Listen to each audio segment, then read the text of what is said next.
So I started off, funnily enough, I started my handmade jewelry site as a website. I didn't have any intentions of really doing anything else but that. And I started in 2014. I don't know when 2014, it was a bit of a slow kind of start. And I was at a job that I despised. So basically going way back, I got made redundant. And then I got this other job, which you'll hear me talk about, that I absolutely hated. The boss was abusive and it just wasn't a great time.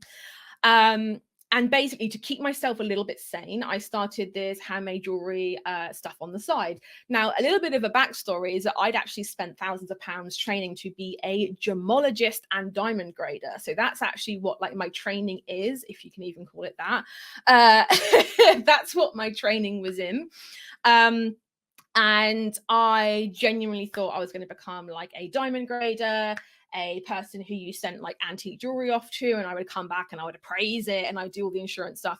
But then I just kind of one day was like, this is not what I want. This is what other people in my life want me to do. And it's just not what I want. So I got this job and it was an independent jeweler's. And I thought, great, I can finally explore this thing that I've been training for. And I could finally like actually do it. Fast forward, it really wasn't what I thought it was going to be. I was kind of hired under false pretenses. And yes, I was hired for a role. I was paid a lot less than my other people in the business, and then halfway through my contract just changed. So I was hired as an assistant manager, and halfway through, I was just suddenly decided that I wasn't going to be an assistant manager, and I was just going to be a salesperson instead. And they just changed my contract, which I now know isn't legal, but obviously back then you're young, naive, whatever. So I started my handmade jewelry website, and it just wasn't really kicking off. It was just kind of there and whatever. I then had a op, so I then had a appendectomy. My appendix just burst. It was just a long slog of like stress, and just basically when I look back now, I can see that the job just wasn't good for my body, and my body was like, stop, and I wasn't listening. So my body made me listen, right?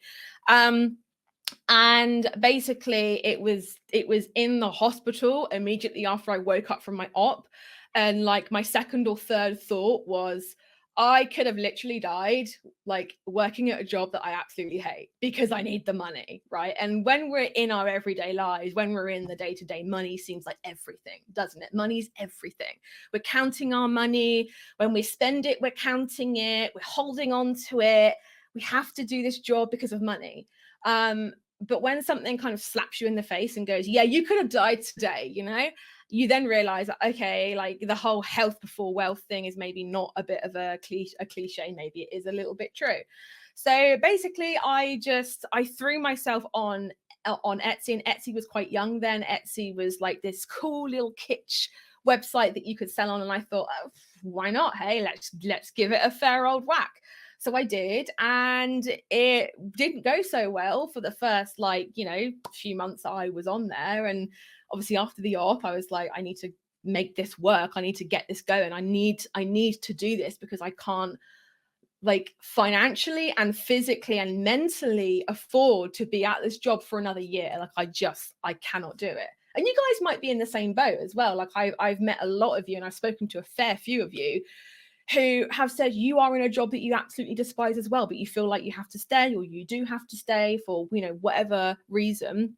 So yeah, basically that's the long and the short of it. Is it wasn't really going so well, and I was doing all the things. I was doing markets, like craft fairs. I was making more products. I was trying to expand my niche, which is why I talk so passionately about finding your niche, because I've got real life experience in expanding my niche and then thinking that's going to get me more sales. And in fact, the opposite happened. And it all just went down the crapper. I hired experts that scammed me. I tried reducing my prices. I tried running a permanent sale.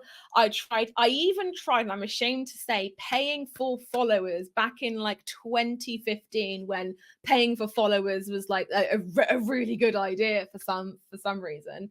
And I just tried everything. And then I basically was like, I can't carry on like this, because on top of the stress of the horrible job, mental abuse from that job, all of this kind of stuff, financial strain, I was then trying to get this business running, and I was like, this is just too much.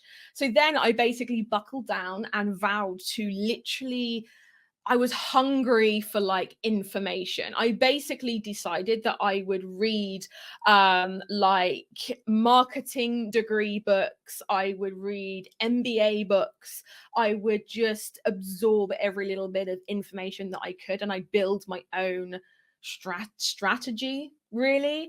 And it was through that and a year or two of just testing, rinse, repeat, testing, rinse, repeat, testing, rinse, repeat, that I finally like refined it down to a fine art. And the rest, as they say, is history. And the sales like just exploded. And here I am teaching you guys about it. Yeah, that's it really.